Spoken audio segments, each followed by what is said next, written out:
श्री गणेशाय नमः। उमा महेश्वराय नमः। माँ कुलदेवी नमः। माता पिता चरण कमलभ्यो नमः। कल मकर संक्रांति है।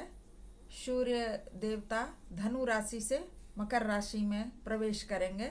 तो मकर संक्रांति के अवसर पे मैं श्रोताओं को बताना चाहूँगी, कश्यप मुनि के अंश और अदिति के गर्भ से उत्पन्न होने के कारण सूर्य आदित्य के नाम से प्रसिद्ध हुए। भगवान सूर्य विश्व की अंतिम सीमा तक विचरते और मेरुगिरी के शिखरों पर भ्रमण करते हैं। ये दिन रात इस पृथ्वी से लाख योजन ऊपर रहते हैं।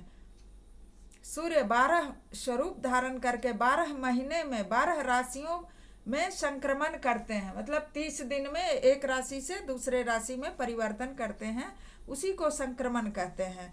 जैसे कल धनु से मकर में जाएंगे, आज ही रात को चले जाएंगे, तो कल सुबह से ही पुण्य काल है।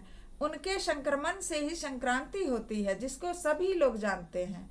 मुने, संक्रांतियों में पुण्य कर्म करने से लोगों को जो फल मिलता है वह सब बताइए। धनु, मिथुन, मीन और कन्या राशि की संक्रांति को षडशीति कहते हैं तथा वृश्चिक, कुंभ और सिंह राशि पर जो सूर्य की संक्रांति होती है उसका नाम विष्णुपदी है। खडशीति नाम की संक्रांति में किए हुए पुण्य कर्म का फल 86,000 गुना मिलता है और विष्णुपदी में लाख गुना, और उत्तरायण या दक्षिणायन आरंभ होने के दिन कोटि कोटि गुना होता है। अर्थात 2 आयन होते हैं साल में, 6 महीना उत्तरायण और 6 महीना दक्षिणायन सूर्य रहते हैं। तो जिस दिन दक्षिणायन से उत्तरायण होते हैं तो भी, और जिस दिन उत्तरायण से दक्षिणायन होते हैं वो भी, दोनों दिन का, दोनों अयनों के दिन जो भी कर्म किया जाता है वो अक्षय हो जाता है, चाहे वो अच्छे श्रेष्ठ कर्म हो या बुरे कर्म हो। मकर संक्रांति में सूर्योदय से पहले स्नान करना चाहिए, क्योंकि अयन चेंज हो रहा है, बदल रहा है। सूर्य दक्षिणायन से उत्तरायण हो रहे हैं। कोटि कोटि गुना फल मिलने वाला है, अक्षय फल। इससे 10,000 गोदान का फल प्राप्त होता है सूर्योदय के पहले स्नान करने से। उस समय किया हुआ तर्पण दान और देव पूजन अक्षय होता है। विष्णुपदी नामक संक्रांति में किए हुए दान को भी अक्षय बताया गया है। दाता को प्रत्येक जन्म में उत्तम निधि की प्राप्ति होती है। शीतकाल में जैसे रुईदार वस्त्र का दान करने से शरीर में कभी दुख नहीं होता। तुला दान और सैया दान दोनों का फल अक्षय होता है।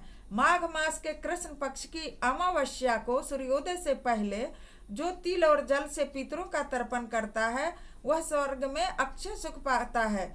जो अमावस्या के दिन स्वर्ण जटित सिंह और मणि के समान कांति वाली शुभ लक्षणा गाय उसके खुरों में चांदी मढ़वा कर कांसे के बने हुए दुग्ध पात्र सहित श्रेष्ठ ब्राह्मण को दान करता है, वह चक्रवर्ती राजा होता है। जो उक्त तिथि को तिल की गाय बना करके उसे सब सामग्रियों सहित दान करता है, वह 7 जन्मों के पापों से मुक्त होकर स्वर्ग लोक में अक्षय सुख का भागी होता है। ब्राह्मण को भोजन के योग्य अन्न देने से अक्षय स्वर्ग की प्राप्ति होती है। जो उत्तम ब्राह्मण को अनाज, वस्त्र, घर आदि का दान करता है उसे लक्ष्मी कभी नहीं छोड़ती। माघ मास के शुक्ल पक्ष की तृतीया को मनवंतर तिथि कहते हैं। उस दिन जो दान किया जाता है वो भी अक्षय हो गया है, बताया गया है। अतः दान और सत्पुरुषों का पूजन ये परलोक में अनंत फल देने वाले होते हैं। देखिए, अब महात्मा भास्कर के मूल मंत्र का वर्णन बताती हूँ। सूर्य का जो मूल मंत्र है वो संपूर्ण कामनाओं एवं प्रयोजनों को सिद्ध करने वाला है, भोग और मोक्ष दोनों प्रदान करने वाला है। वह मंत्र है ओम ह्रां ह्रीं सः सूर्याय नमः। ये पद्म पुराण के 229 पेज पर सृष्टि खंड में इसकी चर्चा की गई है। पद्म पुराण के 229 पेज से सृष्टि खंड से पढ़ के मैं बता रही हूँ। ओम ह्रां ह्रीं सः सूर्याय नमः। इस मंत्र से सब प्रकार की सिद्धि मिलती है।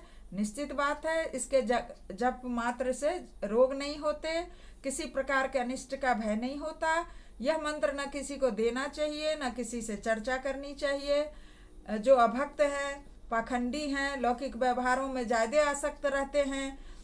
अब गृहस्थ हैं तो लौकिक व्यवहार में रहेंगे ही, लेकिन अधिकतर समय लौकिक व्यवहार में ही जिनका रहता है, आसक्त कहलाते हैं, वो कि उसी में आसक्त हैं, ईश्वर से दूर हैं, लोकों में लगे हुए हैं, तो उनसे इस मंत्र की चर्चा नहीं करनी चाहिए। संध्या और होम कर्म में मूल मंत्र का जप करना चाहिए। ये तो हो गया कल के लिए। जैसे कल दान का बहुत महत्व है, तो कल मुख्य किए जाने वाले काम हैं, जैसे सुबह सूर्योदय से पहले स्नान तिल जल में डाल करके, या पहले तिल का अब उबटन लगा लें, फिर तिल स्नान करें, फिर अग्नि में तिल छिड़क करके, या तिल की लकड़ी है तिलाठी तो उससे हाथ पैर सिकाई करें। उसके बाद सूर्य भगवान को जल में तिल डाल करके अर्घ्य दें, खाने में तिल का प्रयोग करें और ब्राह्मण को तिल का दान करें। तो कल का मुख्य यही है, और सबसे बड़ा दान है ईश्वर का नाम लेना, भक्ति करना।